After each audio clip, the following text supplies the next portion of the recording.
are born, each of us, with an innate ability to experience joy and compassion. Examples of this surround us every day, every moment of every day. It's clear and observable. These qualities are within us, if we choose to notice.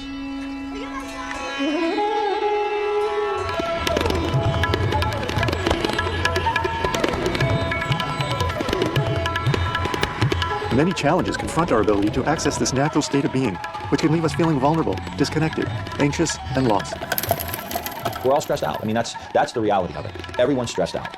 Everything's moving so quickly, and the means of communication are so quick, and so everything is ramped up. It's no wonder, that just in the course of our everyday lives, we feel stressed out. And it's just one reaction after another of feelings and thoughts and beliefs until we haven't noticed it.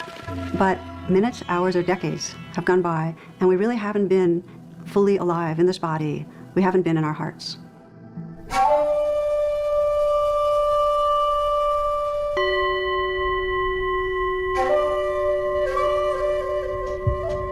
I was experiencing a lot of anxiety, and I was really feeling like something was missing from my life. It was really a need to find some kind of inner peace. I was very grief-stricken. I was isolated. My father had just died. I had a relationship that had just ended, and I felt very alone and sad. I think I was just looking for just some way to deal with the stress and confusion I was going through, understand what was happening. It's probably hard to define exactly what was missing or lacking.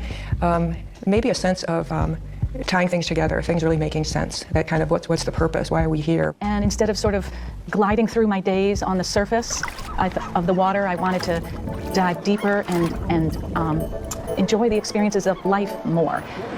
To be sure, we all seek happiness and want to avoid suffering.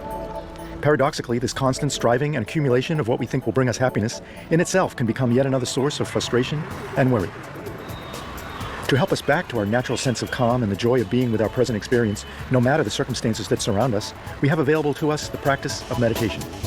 How else could we understand our minds except by actually looking into them and observing them? And that reveals all the ways we create suffering for ourselves and all the possibilities for being peaceful.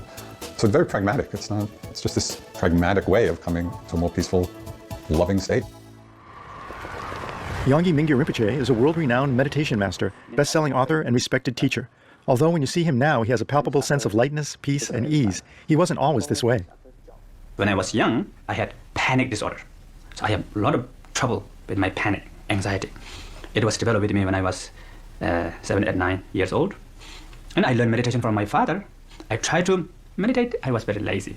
I love the idea of meditation, but I don't like the practice of meditation, It's very boring, And there's a lot of thoughts going on in my mind. The panic about snowstorm, because in my hometown sometimes there's snowstorm and thunderstorm also. Some lightning, make a lot of noise. And I feel like very afraid of those. And sometimes we have earthquake. And also fear of strangers. And snow with the wind, a lot of wind. And I was in my house. And the snow with the wind blowing from north to the west, very strong. And I just started to stand up and holding the pillow and pushing to the north side against the wind. And my mother was laughing, Then I feel like sometimes tight hit my neck, And I can't breathe and I get dizzy, And I begin to really ask questions to myself. Do you really want to apply meditation technique, what I've been taught? Then in the end, I really make some kind of a sit-down decision. I really want to apply meditation technique, what I've been taught with my panic. Then I stay in my room for 3 days. Really practice meditate. Push myself, determine whether you like or you don't like your practice meditation. And I meditate with my panic. I try to accept my panic, accept, and transform into meditation. After 3 days later, my panic was gone. And I feel very happy, really. My panic was one of my best friends and one of my best teachers. I learned a lot from my panic. So I miss my friend, but although I don't have that friend, but I have another friend, In our life, there's problems. Maybe not panic, but problem with the physical body, problem with the environment, problem with facing with the other peoples, a lot of other problems. But how to deal with the problem, same, I think, for me, same. I think that was big shift, big breakthrough for me. And that experience changed my life, changed all my perspective to see my life, to see others, to see the world.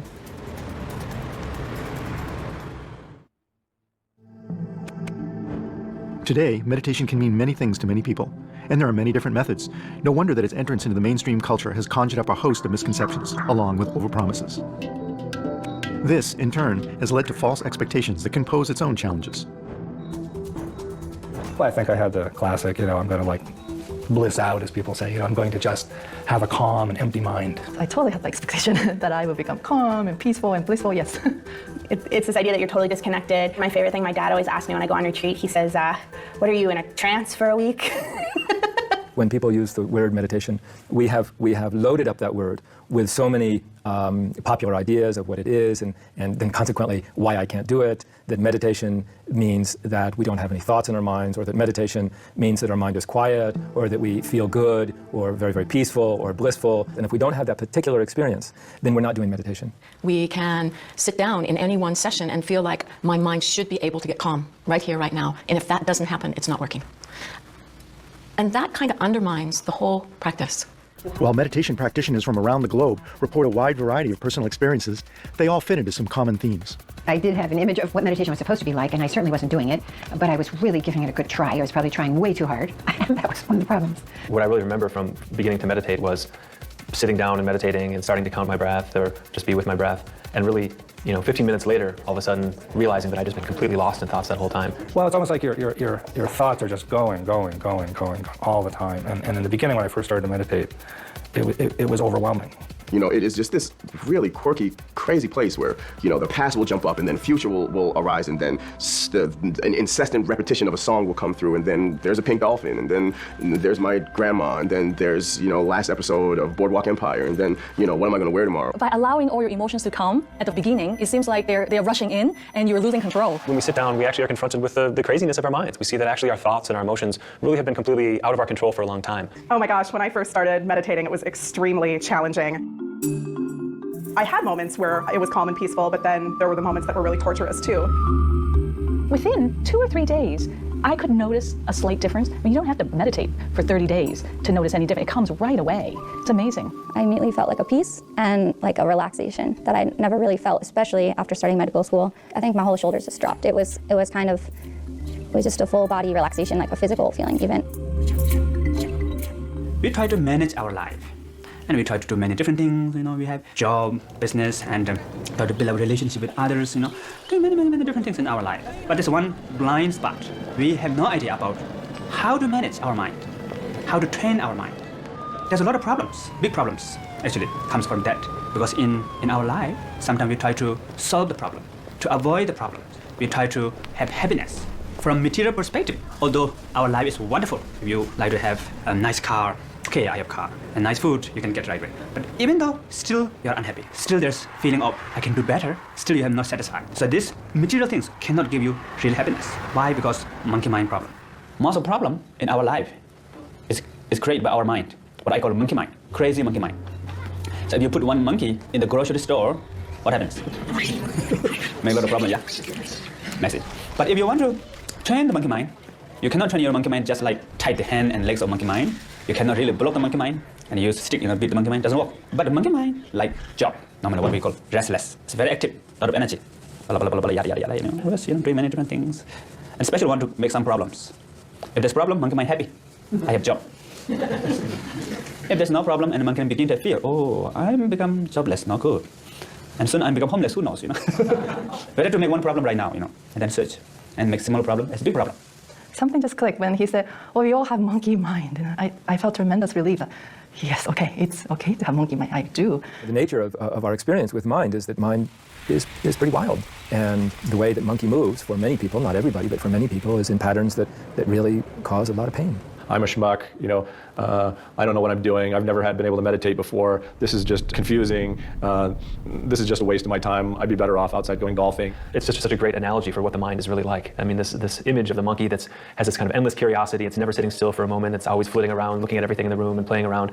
And that's really what the mind is actually doing. The mind is always, everything that kind of moves through experience, the mind is commenting, judging, wanting to go out and grab onto some things and play with some things or push away other things. The mind tends to get caught up in all of the vicissitudes of life, whatever it is, and invests an inordinate amount of time in trying to navigate the complexity of life and get right, or either fix it, get it right, figure out how to do it, or worrying about why it isn't right. This discursive mind that, just gets involved with everything. So, monkey goes to hearing and we create all these stories and things about what's being heard or seen or smelled or thoughts in the mind, or emotions in the mind.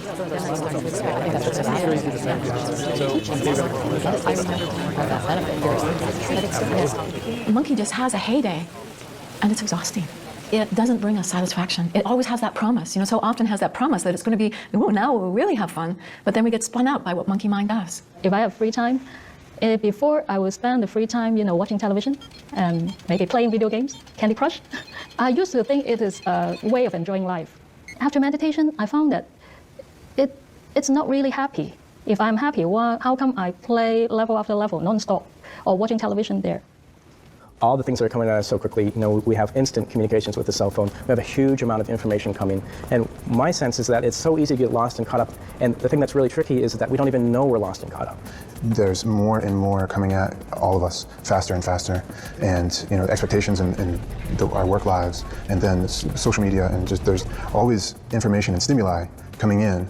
How many times you walk down the halls in the hospital and people almost are walking into you because they're on their phone. You feel like you need to do that, and I need to do everything I can, and while I'm eating, I'm on my computer, and I'm trying to get all of these things done. We're acting out the habit of wanting to be distracted, a habit of not wanting to see, a habit of not wanting to be with ourselves because maybe it feels too painful, but a habit of looking outside of ourselves for something. We know that something is off. Being out there, it's sort of like being in the carnival all day long. At some point, it doesn't feel like it's any fun anymore. And it doesn't feel good at some point. It feels a little hollow, a little anxious, a little bitter. And so we're finding ways to come back to something that feels more wholesome, more complete. And that's the path of meditation. Monkey mind love job, want to do something.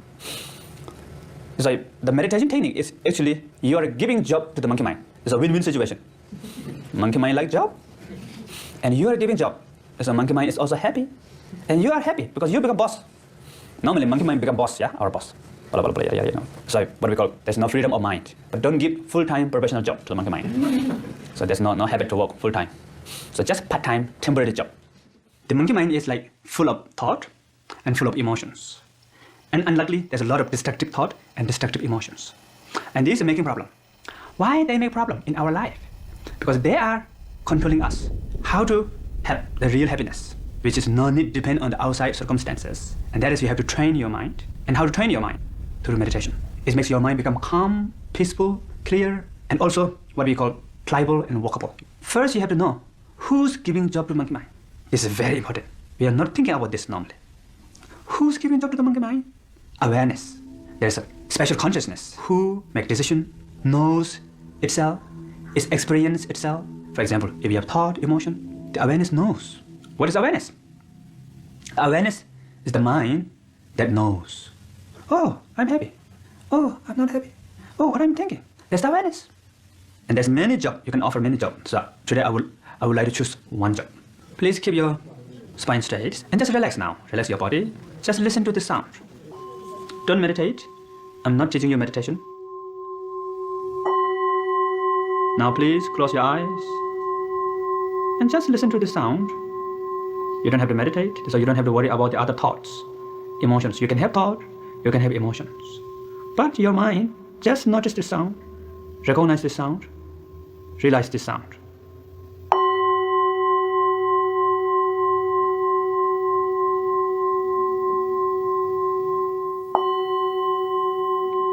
You don't have to look for sound. Let sound come to you.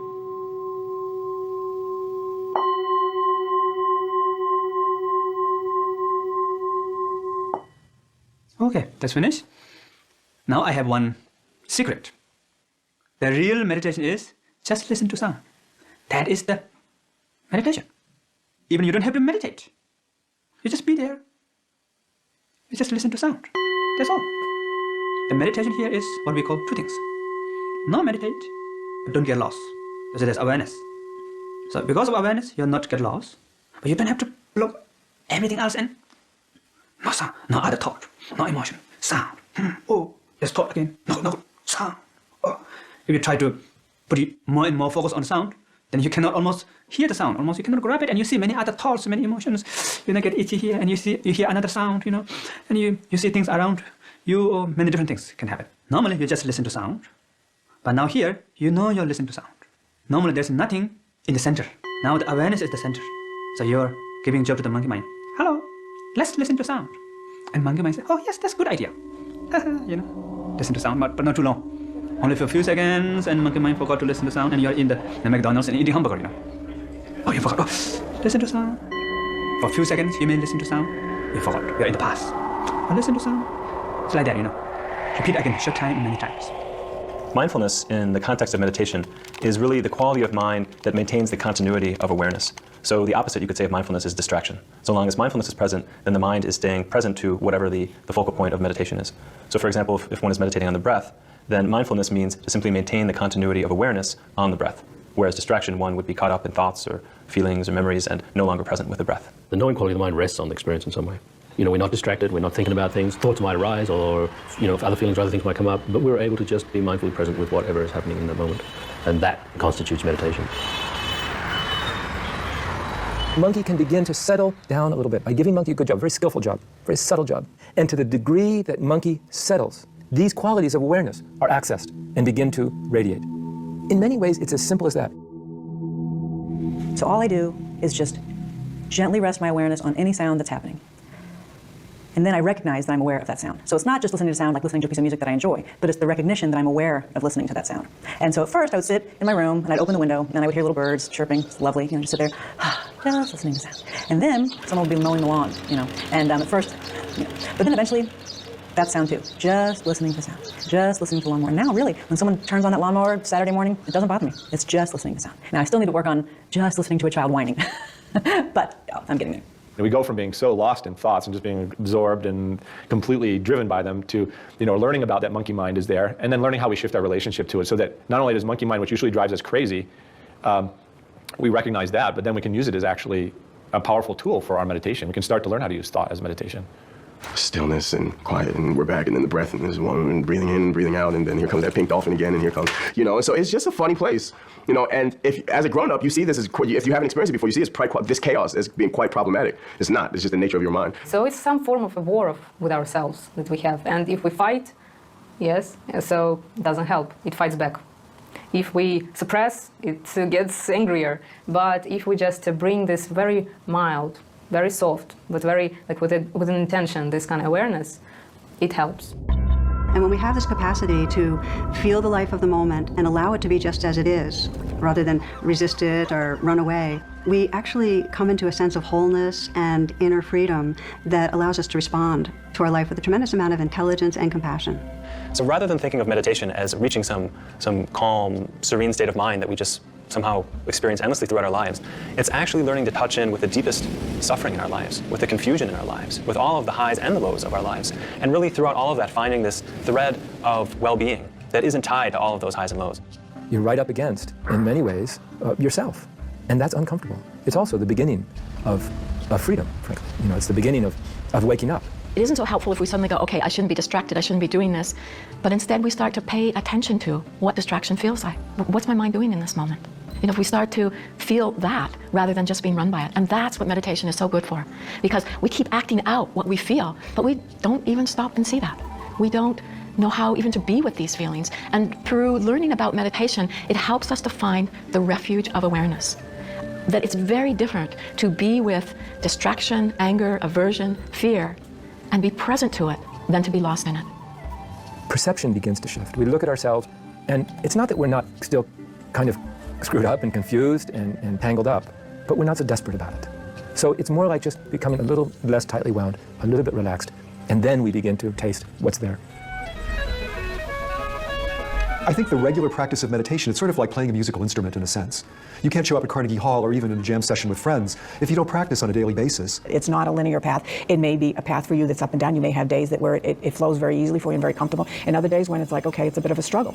So and that is part of the whole meditation process, is to learning to go with that, take the moment as it is and move on, keep going.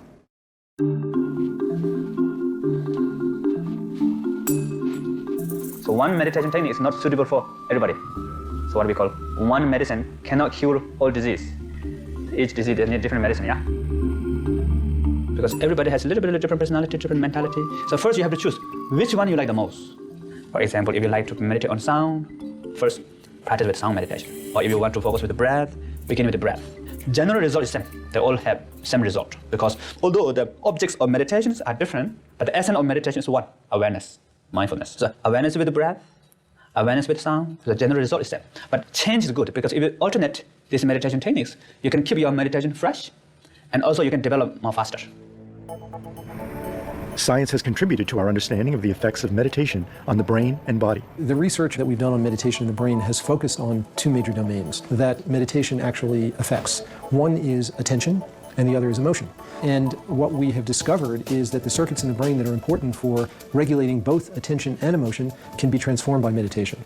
The 30,000-foot goal is to use the scientific research to understand the nature of suffering and how it can best be alleviated. And Mingyur Rinpoche was one of our first long-term practitioners. This will be strapped onto the arm, and we'll get your ratings of how... The normal, without meditation? Yes, without meditation. Usually when you do this kind of research with either brain electrical measurements or MRI, it takes a lot of what we call post-processing to look at the data. And what post-processing means is simply lots of computer algorithms churning at the data after the data is collected. And it often takes many, many days of computer processing to extract these really weak signals in a lot of noise. It's finding a needle in a haystack.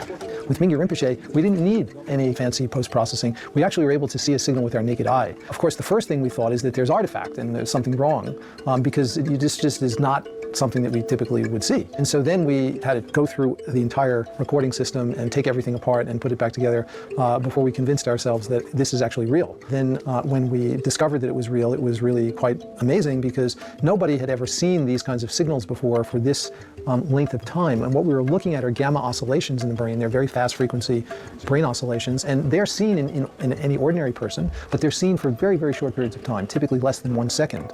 They also don't have such large amplitude. And when Mingyur Rinpoche was meditating, these signals were large, they were highly synchronized, and they lasted for many, many minutes. They lasted for the entire time that the meditation session was in progress. And that's what made them very visible. So that was really a very important moment, because we knew from a scientific perspective, there was a they are there. We can see that a person who meditates for even just 2 weeks, 30 minutes a day, shows a different pattern of brain activity than when they started 2 weeks before. And that is really important, because it suggests that the brain really is plastic, that we really can make these changes, and that it actually doesn't take that much. A total of 7 hours of practice was sufficient to change the brain in very objective, measurable ways. Well-being and warm-heartedness can be cultivated. We can think of them almost as skills, which can be enhanced through certain kinds of practice.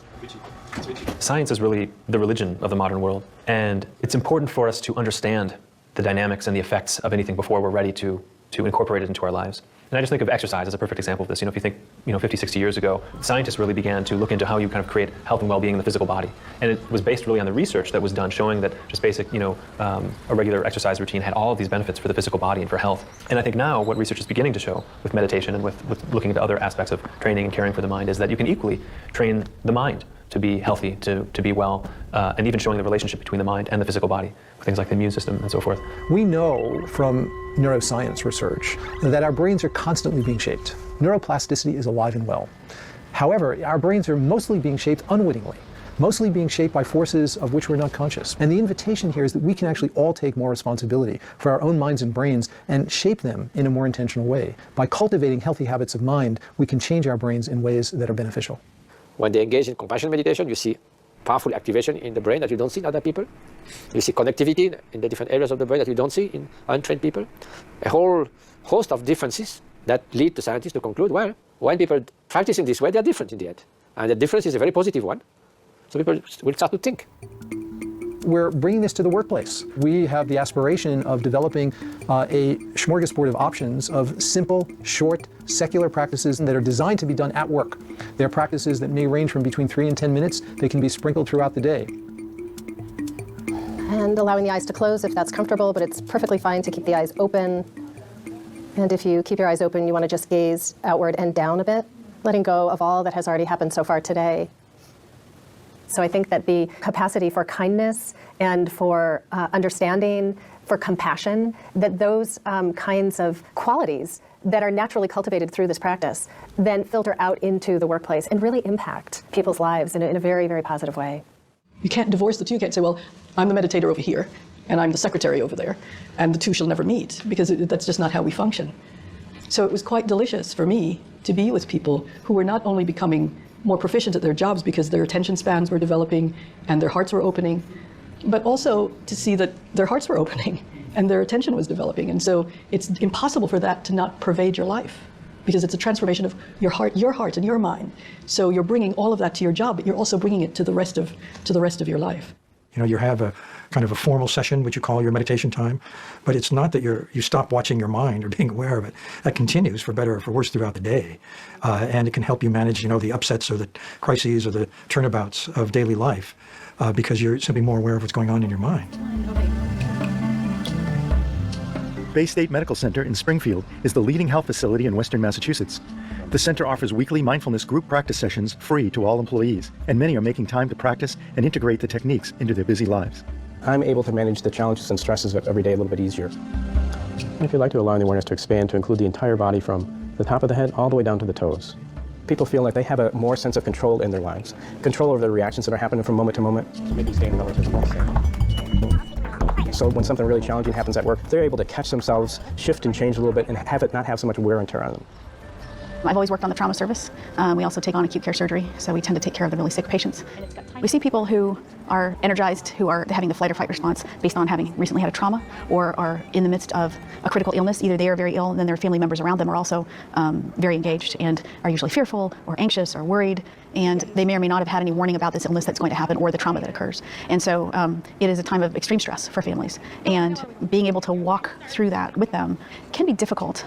After realizing that my own response to stressful situations wasn't as ideal as I would like it to be, and that the overall kind of stress of the job and dealing with not just the resuscitations and patients, but dealing with the paperwork and the logistics and all the other things of being a physician, I was recommended to go to a mindfulness meditation retreat. So I'm just going to go take a look at her films and see how the films look, and go from there. I think the mindfulness helps you be aware of what you're doing. It helps you be in the moment to the degree that you can be there with the patient, but yet be aware of how you're being with the patient. And noting what's happening with the mind, if it's with the breath, staying right here. If it's wandered off or getting distracted, see if it's possible to come right back. The more calm that I am as the surgeon, as the sort of leader of the team, the better the situation can go. If I get anxious or lose my cool, the room will quickly devolve, because you do see that happening sometimes. You can see where you get a little anxious and you're a little louder than you otherwise would be, and then the room kind of really pays attention and takes notice, and then they take their calm from you. So the more calm that you can be, the more calm the room can be, and the more efficiently it can function. And it's absolutely critical the more critical the patient is.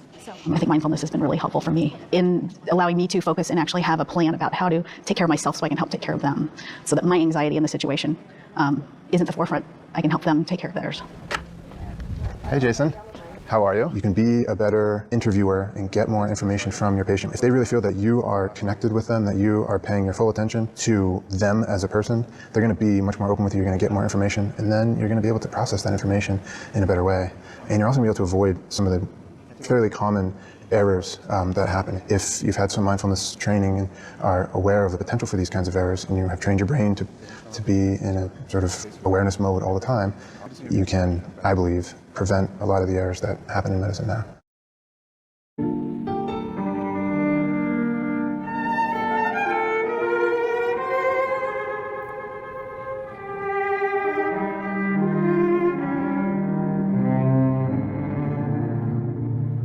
Meditation and making art are the same for me. They have never really been different.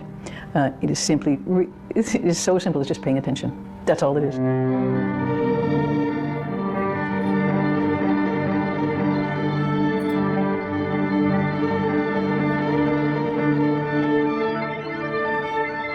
I like to make something that is something that people already know. They already know that very well. And you just kind of have to show them in a slightly different way. And they know it. And they recognize it. And they go, oh, that's that feeling of, ah. But it does need to be woken up. Works of art can do that. Nature can do that. Anytime you just open your eyes in a wholehearted way will do that. I think meditation gives you the opportunity to pay attention, and so does art. So many of the things that are within the practice of balance and clarity are very inspiring to me as an artist. Now, I don't think to pile things on top of that, go, great, now I'm a meditator, I'm clear, now I can make things. It's all the same thing. It's all the same thing every day. It's not. So playing for me, I am in that state and I've written a lot of songs in that state. And I would just call it awareness, just paying attention to what it is. Meditation isn't helping me as an artist, it is the exact same thing. I think that I have a greater capacity to appreciate things now and to be less forceful about changing them.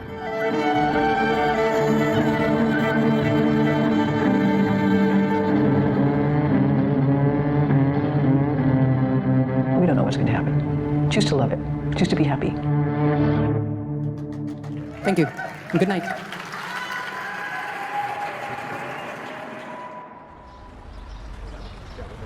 Schools are another promising setting for teachers and students alike to reap the benefits of mindfulness practices and encourage the development of healthy habits early on. I can't think of a parent in America across the political spectrum, urban, suburban, rural, if you went up to them and said, we want to implement programs into your child's school that will help her pay attention, focus, concentrate, be more present, probably a little more creative, listen better.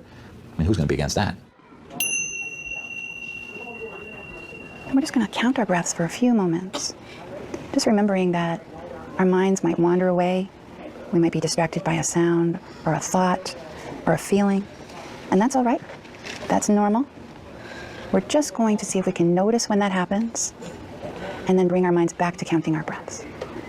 I used to teach just a conflict resolution program. And some kids were really using it well on the playground, but a lot of kids really weren't. And I would be sort of shocked to find out that kids that I thought were really understanding what I was telling them, they were down in the office getting in trouble all the time. So I felt like there was something missing. I kept thinking, they need to understand and recognize when they're angry or when they're starting to get angry, and they need a way to be able to calm down. Otherwise, all these great strategies I'm teaching them are kind of pointless. So I was doing some reading, trying to figure out what I could do to help with that part, and I started reading more about mindfulness. And I'd known about meditation and mindfulness, but I didn't really know that people taught it to children. And so I started reading about it, and I thought, I think this is exactly what I need.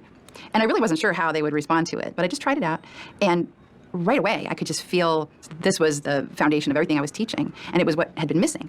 And so now when I talk about conflict resolution, we start out with mindfulness. We start out, before I get into any kind of strategies for how you can talk things over or how you could work out a conflict, we talk about recognizing our feelings, starting to feel in your body when you're getting angry, and we practice a lot of different strategies, deep breathing and stuff, to try to help you take care of your anger so that you have a clearer mind and you can think, oh, I know, if I really want to push this little boy who just took the ball from me, but if I push the little boy, this will happen. And you have that little time from mindfulness to wait before you react. And that just seemed like the best thing I could be giving the kids.